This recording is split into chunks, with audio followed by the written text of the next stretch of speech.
You are listening to HOA Consequences. She tried to move the line after the stakes were set. Karen screamed that I was ignoring her emails, and she was enforcing in person now. You are going to stop wasting your own time, she shouted, standing at the edge of my driveway with a stack of certified mail slips fanned out like playing cards. I had just pulled in from my warehouse shift at 6 in the morning, exhausted, and Colleen White, social committee chair for Boundary Oaks Reserve Association in Rochester, New York, was blocking my path to the front door. She wore a white blazer and a pink bucket hat, and she jingled a massive keyring like it was a weapon. The fence latch I installed 2 weeks ago was somehow now a violation of landscaping standards, and she was here to deliver the ultimatum in person. I work night shifts as a warehouse lead, so I sleep during the day. Colleen knew that. She also knew I had submitted the fence modification form 6 weeks before I ever broke ground. I stepped out of my truck, holding my phone low at my side with the voice recorder already running. "What emails?" I said. She rattled the keyring harder. "The ones detailing your non-compliance with Section 12.4, easement integrity, and aesthetic continuity." I dug a trench 8 inches deep to install a simple gate latch on my back fence. That was it. But Colleen had decided it was damage to the landscaping standard, and now she was threatening to fine me $250 per day until I restored the area to her satisfaction. She held up a single sheet of paper. "This is your final courtesy notice. After today, enforcement becomes automatic." I asked if I could see the violation she was citing. She pulled the paper back. "You already received 3 emails." I said I never got any emails. She smirked. "Check your spam folder." Then she walked to her car, a silver sedan with an HOA parking placard suction cupped to the windshield, and drove off. I stood there in my driveway, holding my phone, replaying the last 60 seconds. She had not shown me the actual rule. She had not explained what restoration meant, and she had not let me respond. I went inside and checked my email. Nothing from Colleen. Nothing from Boundary Oaks Reserve Association. I checked spam. Still nothing. I pulled up the HOA portal and logged in. No new messages. I downloaded my entire inbox as a backup file and took screenshots of the empty inbox with timestamps. Then I called the property management company, Northgate Property Solutions, and left a voicemail asking for clarification on the violation and requesting copies of any emails sent to my address. I set an alarm for noon and collapsed into bed. 3 hours later, someone knocked. I dragged myself out of bed and opened the door. A man in a green polo with a contractor logo stood on my porch, holding a clipboard. He said Colleen White sent him to verify fence compliance and take measurements. I asked who he worked for. He said he was subcontracted through the management company. I asked if he had a work order. He hesitated. "She called me directly," he admitted. I told him I was not allowing any inspections without written authorization from Northgate, and I closed the door. He knocked again. I ignored it. After a minute, he left. I texted my real estate agent, Marcus, who had sold me the house 8 months ago. He replied within 10 minutes. "That is not normal. She cannot send random contractors to your property. You need to document everything and file a formal complaint with Northgate." He also said I should check my title and survey to confirm the fence was within my property line, because if Colleen was claiming easement violations, she might be setting up a lien threat. I pulled my closing documents and found the survey. The back fence was 18 inches inside my property line. The trench I dug was another 6 inches inward from the fence. There was no easement issue. There was no landscaping standard violation. Colleen was making it up. That afternoon, I drove to a print shop and made copies of everything. The survey, the fence modification approval form I had submitted, the email confirmation from the HOA portal showing my submission was received, and the screenshots proving I had received no emails from Colleen. I also printed a timeline showing the dates I submitted the form, the date I installed the latch, and the date Colleen first confronted me. I put it all in a tabbed binder with a clear cover.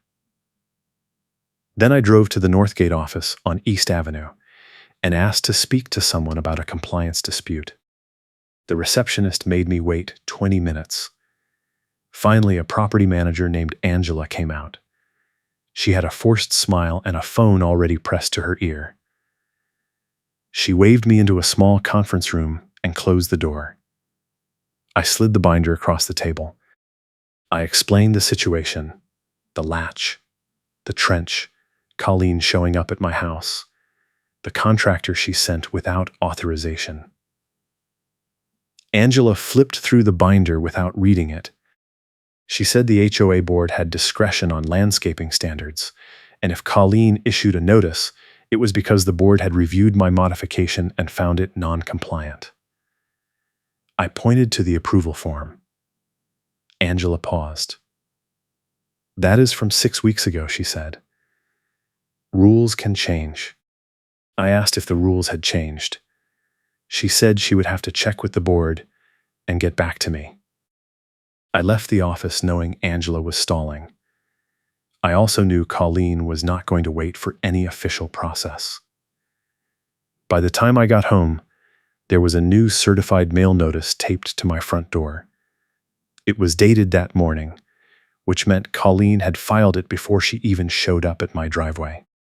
The notice said I had 72 hours to remove the gate latch, fill the trench, and submit a restoration plan, or the HOA would begin daily fines and pursue a lien. I photographed the notice, the tape residue, and the timestamp on my doorbell camera showing when it was placed. Then I sat down and wrote a formal appeal to the board, citing the timeline, the survey, and the lack of any written rule change. I sent it via certified mail with return receipt requested. 2 days later, I got a reply. It was not from the board. It was from Colleen. She sent it as a text message to my cell phone, which I had never given her. The text said, "Your paperwork is cute. Mine has a letterhead." Attached was a scan of a new violation notice on Boundary Oaks Reserve Association letterhead, backdated to 3 weeks before I installed the latch. It claimed I had failed to wait for final approval and had proceeded without authorization. I read it twice. The approval form I had was signed and dated. This new notice was claiming the approval was conditional, pending a site inspection that never happened. It was a fabrication. I screenshot the text, the attachment, and the metadata showing the scan was created yesterday, not 3 weeks ago. That night, I could not sleep. I kept thinking about the timeline. Colleen had access to the HOA portal. She had access to letterhead. She could backdate anything she wanted, and unless I could prove the document did not exist before yesterday, it would become part of the record. I needed something stronger. I needed proof she was actively fabricating evidence. I grabbed my laptop and logged into my doorbell camera account. I scrolled back through 2 weeks of footage. Most of it was junk, delivery drivers, neighbors walking dogs, mail carrier. Then I found it. 4 days ago, at 2 in the afternoon, Colleen had walked up to my door, placed a notice on the doorframe, taken a photo with her phone, then removed the notice and walked away. She had staged the placement for a photo to use as evidence of earlier delivery. I downloaded the clip and saved 3 backup copies. I let her call my bluff, because she did not realize I was not bluffing. I did not tell Angela. I did not tell Marcus. I just kept building the file. The next morning, Colleen escalated. She sent an email to the HOA board copying me, claiming I had verbally threatened the contractor she sent to my house.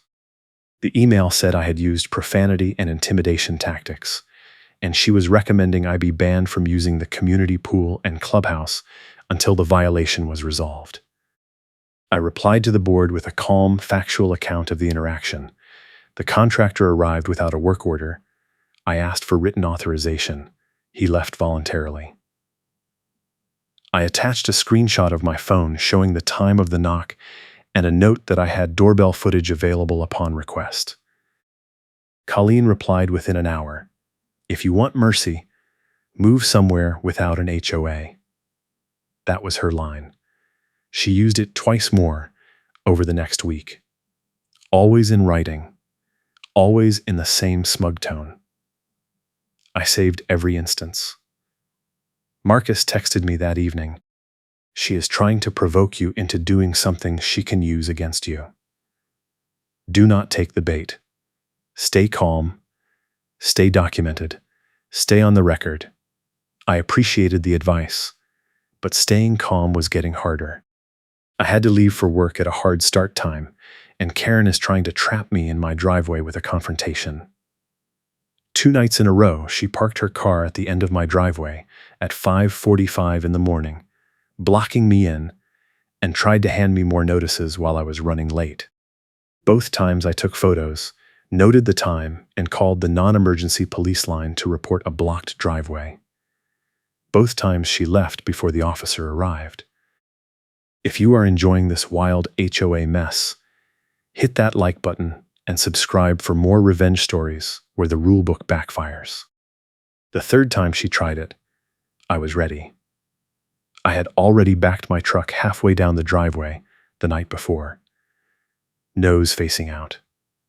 When she pulled up at 5:45, I was already in the cab with the engine running. She jumped out of her car and ran toward my window. I rolled it down an inch. She shoved a piece of paper through the gap. "This is your final notice." I did not touch it. I said I would accept service through certified mail only, per HOA bylaws. She screamed that I was playing games. I said I was following the rules. She kicked my truck tire. I took a photo of that too. Then I reversed around her car, onto the grass, and drove to work. When I got home that afternoon, there were tire ruts in my lawn and a new notice taped to my mailbox claiming I had damaged common area landscaping by driving off the paved surface. I called Marcus again. He said it was time to involve an attorney. I did not have attorney money, but I had documentation, and Marcus said that was almost as good. He referred me to a guy named Eric Patel who did a free consult for HOA disputes. I met Eric at a coffee shop near the warehouse the next morning. I brought the binder. Eric flipped through it in 5 minutes, then looked up. "You have a clean case for harassment and improper enforcement. The problem is, even if you win, it costs time and fees, and she knows that."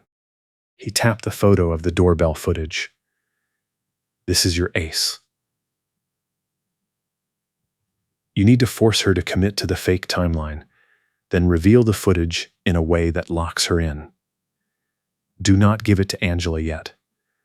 Wait for the board meeting. Make her repeat the lie on the record." The board meeting was scheduled for 3 weeks out. I marked the date. In the meantime, Colleen kept escalating. She filed a complaint with the County Code Enforcement Office claiming my fence violated setback requirements.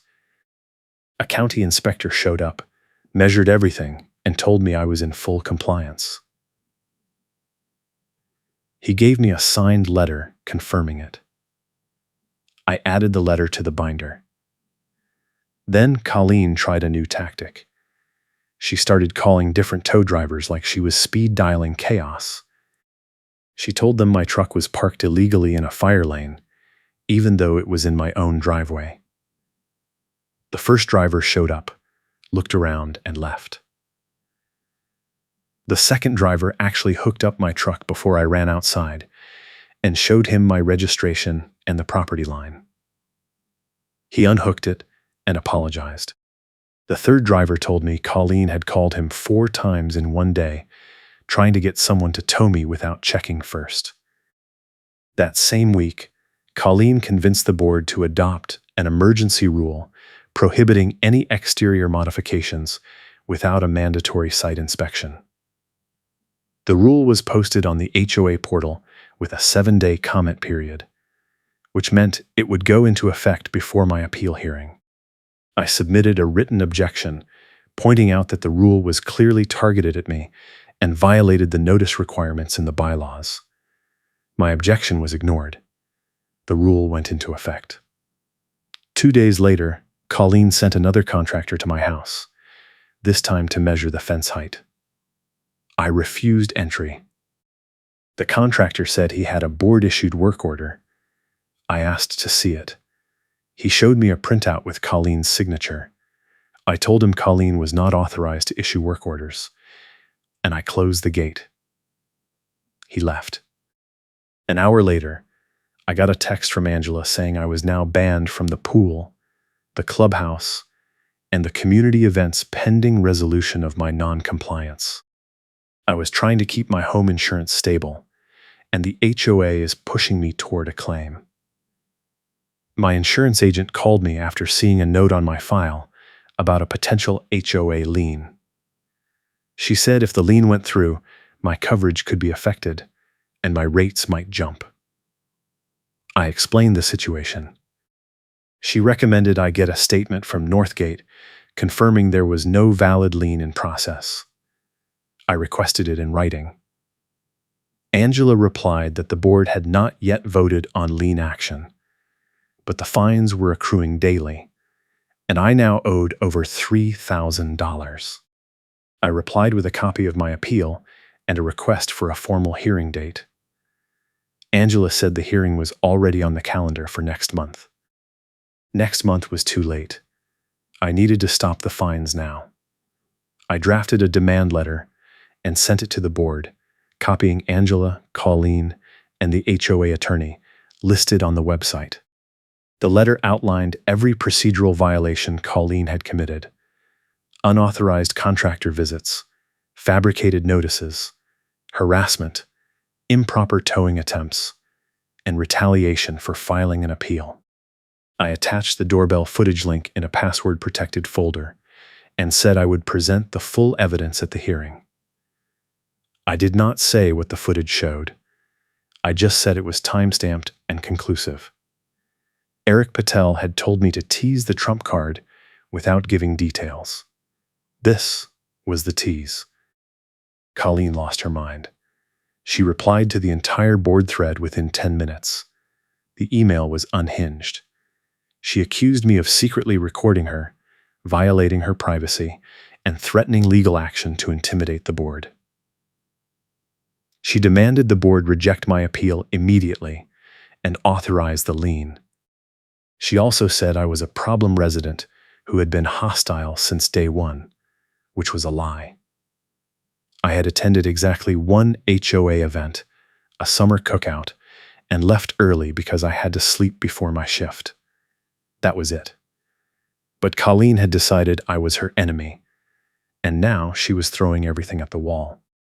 The board did not reply to her email. That silence felt significant. 3 days later, a backyard floodlight scene where Karen tries to inspect at night, and I document her trespass calmly. I was inside making dinner when my motion sensor lights clicked on. I looked out the back window and saw Colleen walking along the fence line with a flashlight and a tape measure. She was inside my yard, past the gate, measuring the fence height and taking photos. I grabbed my phone, turned on the video camera, and stepped outside. "Colleen, I said calmly. "This is private property. You need to leave." She did not even look at me. "I am conducting an inspection authorized by the board." I stepped closer, keeping the camera on her. "Show me the authorization." She turned and shone the flashlight directly into my lens. "You are harassing a board member." I said, "You are trespassing, and if you do not leave in the next 10 seconds, I am calling the police." She muttered something, then walked back toward the gate. As she passed me, she said, "If you want mercy, move somewhere without an HOA." I kept recording until she was off my property, then saved the video with a timestamp note. I called the police. An officer arrived 20 minutes later. I showed him the video and explained the ongoing harassment. He took a report and said I could file for a no trespass order if it happened again. He also said Colleen's claim of board authorization did not matter, because the board could not override property rights. I asked if he could note that in the report. He said he would. I got a copy of the report number and added it to the binder. The next morning, Angela called me. She sounded tired. She said the board wanted to schedule a mediation session before the formal hearing. I asked who would mediate. She said a neutral third party from the management company. I said no. I wanted the hearing on the record, with minutes in front of the full board. Angela sighed. "Fine," she said. "But you need to understand, this could have been resolved weeks ago if you had just complied." I hung up. The hearing was 2 weeks out. In the meantime, Colleen tried one more escalation.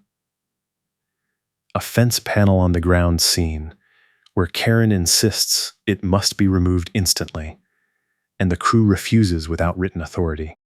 I came home from my shift one morning to find 2 men in work vests standing in my yard with a cordless drill and a pry bar.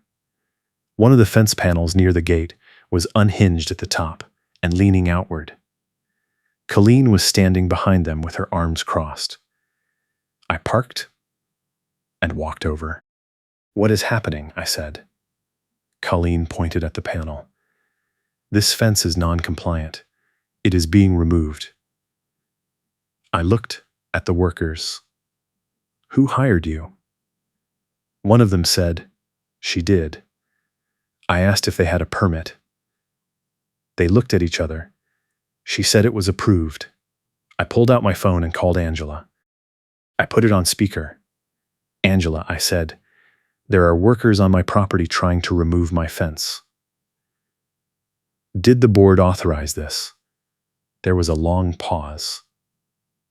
"No," Angela said. "We did not." I handed the phone to one of the workers. He listened for a minute, then hung up and told Colleen they were leaving. She screamed at them. They ignored her and packed up their tools. Colleen turned to me. "You think you won," she said. "You have no idea what is coming." The hearing was scheduled for a Thursday night at 7 in the clubhouse. I showed up 15 minutes early with the binder, a printed copy of the doorbell footage screenshots, and a USB drive with the full video files. Marcus came with me as my witness. Eric Patel could not attend, but sent me a 1-page outline of the key points to hit. The clubhouse was a bland room with folding tables and fluorescent lights. The board president, a man named Tom, sat at the head table with 4 other board members. Angela sat to the side with a laptop. Colleen sat in the front row of the audience chairs, glaring at me. There were maybe 10 other residents scattered around the room, all looking uncomfortable. Tom called the meeting to order and said we were there to hear my appeal of the landscaping violation and discuss the ongoing compliance issues. He asked me to present my case. I stood up and walked to the front. I opened the binder and laid out the timeline, the fence modification form I submitted, the approval confirmation, the installation of the latch, the trench, and the first notice from Colleen. I showed the survey proving the fence was on my property. I showed the county inspector's letter confirming compliance. I showed the screenshots proving I had received no emails. I showed the text from Colleen with the backdated notice. Then I stopped. I looked at Colleen. She was smirking. I said, "There is one more piece of evidence, but before I show it, I want to give Miss White a chance to confirm her timeline on the record." Tom looked confused. "What do you mean?" I said, "Miss White claims she delivered a violation notice to my door 3 weeks ago. I would like her to confirm that, for the minutes." Tom looked at Colleen. Colleen stood up. "Yes," she said. "I hand-delivered the notice on the morning of the 15th. I have a photo." She pulled out her phone and held it up. Tom asked if he could see it. Colleen walked to the table and showed him. He nodded. "Okay, the record will note that." I said thank you. "Now I would like to show the board this." I plugged the USB drive into Angela's laptop and opened the doorbell footage file. The video played on the screen. It showed Colleen walking up to my door at 2 in the afternoon on the 15th, placing a notice on the doorframe, taking a photo, then removing the notice and walking away. The whole sequence took 40 seconds. The room went silent. Tom stared at the screen. "Miss White, is that you?" Colleen's face went white. "That is," she stammered. "That is not." Tom cut her off. "That is clearly you. You staged the photo." Colleen tried to recover. "I was verifying the placement from earlier." I said, "There was no earlier placement. The camera logs every motion. There is no other visit that day." Tom looked at Angela. "Angela, do we have any record of this notice being filed before the 15th? Angela scrolled through her laptop. "No," she said quietly. "The first record I have is the text Miss White sent you days later." Tom closed his laptop. "This hearing is over. The violation is dismissed. All fines are voided. Miss White, you are removed from the social committee effective immediately, and you are not to contact this resident again without board authorization." Colleen stood up. "You cannot do this."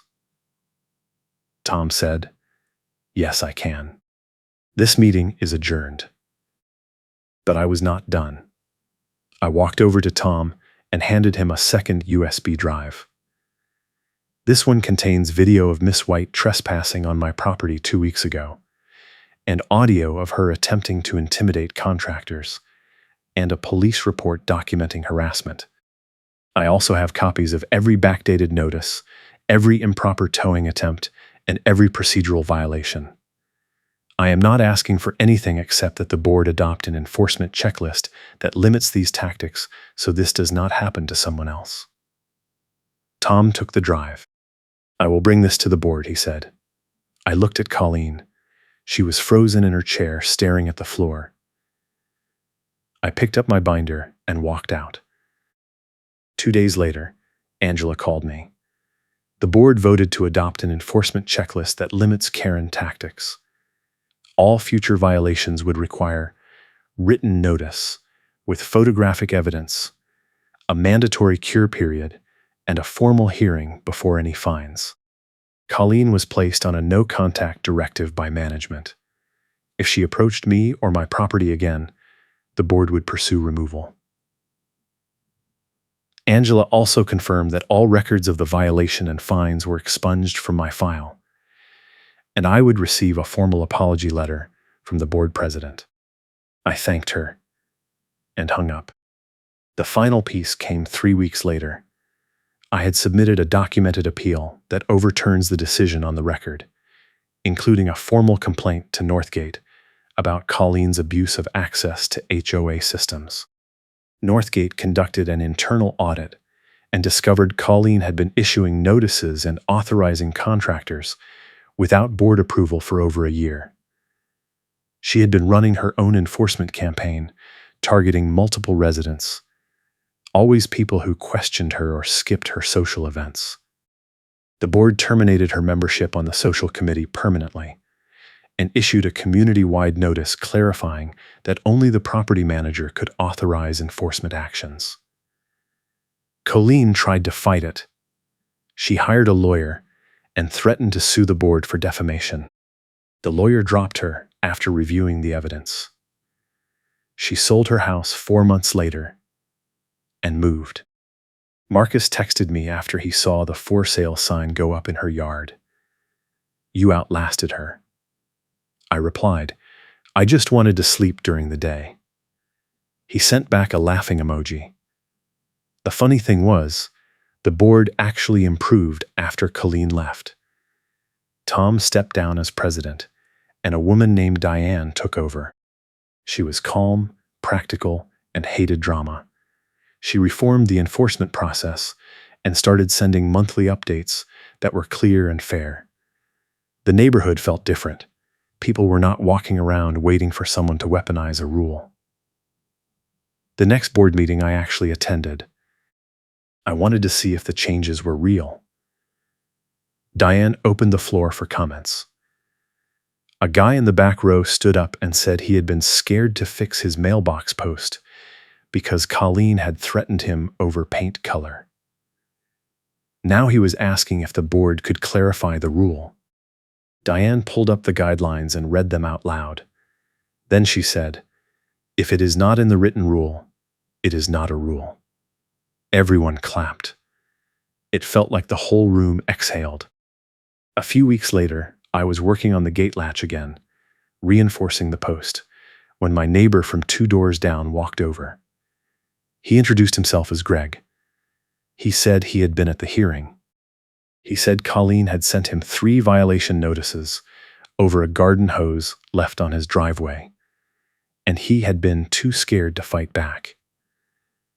When he saw the video of her staging the photo, he realized she had done the same thing to him. He had doorbell footage too. He was planning to submit it to the board. I told him to make copies and send it certified. He thanked me and walked back to his house. That moment felt bigger than my own fight. Colleen had built a system of fear, and now it was falling apart. The insurance agent called me a month after the hearing. She said the note about the lien had been removed from my file, and my rates would stay flat. She also said it was one of the wildest HOA disputes she had ever seen in her files. I told her it could have been worse. She laughed and said she believed me. I hung up and went back to work. My shifts at the warehouse were still exhausting, but at least I could come home and sleep without worrying about someone blocking my driveway or taping fake notices to my door. That was all I wanted. I was not trying to take down the HOA. I was not trying to be a hero. I just wanted the rules to mean what they said, and I wanted enforcement to follow the process. The board held an election 6 months later. Diane ran unopposed and won. 2 new members joined, both reasonable people who had been targeted by Colleen. The first thing the new board did was vote to update the fence policy with clear measurements and voids every warning Karen issued during the crackdown. The new policy included diagrams, setback guidelines, and a streamlined approval process. It also banned retroactive enforcement and required all notices to include photographic evidence and a clear path to cure. I submitted feedback during the comment period. Most of it was adopted. The policy went into effect in January. By then, I had been in the house for a year and a half. It felt like a different place. I ran into Tom at the grocery store one afternoon. He apologized for not catching Colleen's behavior earlier. He said the board had relied too much on committee chairs and had not been reviewing enforcement actions closely enough. He said they were implementing quarterly audits now. I told him I appreciated the changes. He shook my hand and said he was glad I stayed. I almost laughed. "Where else would I go?" I said. "This is my house." He nodded. "Exactly," he said. "That is the point. It is your house. The HOA is supposed to help, not hurt." We forgot that. I walked away feeling something I had not felt in months, like I actually lived in a community instead of a compliance zone. The last time I saw anything related to Colleen was about a year after she moved. I was scrolling through a neighborhood group chat, and someone posted a screenshot of a 1-star review she had left for Northgate Property Solutions. The review claimed they had failed to support her enforcement efforts and had conspired with a problem resident to remove her from the board. The review was long, angry, and full of accusations. Someone in the chat replied, "That is the lady who tried to tow my car for parking in my own driveway." Another person said, "She sent me 4 violation notices in 1 week over a bird feeder." The thread turned into a support group. People shared their Colleen stories. It was cathartic. I did not post anything. I just read and felt relieved that I was not the only one. Marcus texted me around the same time. He said he had closed 3 sales in Boundary Oaks Reserve since Colleen left, and every buyer mentioned the improved HOA reputation as a selling point. He said property values were up. He said I had done the neighborhood a favor. I told him I had just defended my own fence. He said it was the same thing. Maybe it was. All I know is I installed a gate latch, dug an 8-inch trench, and ended up in a year-long fight with a board member who thought the rules were her personal weapon. I kept every receipt. I recorded every encounter. I followed the process, and when the moment came, I had proof she was lying. That was it. No dramatic speeches, no grand revenge, just a time-stamped video and a board that finally decided to do its job. The fence is still there. The latch still works. I still sleep during the day, and Colleen is gone. That is the ending. I hope you enjoyed this wild HOA mess.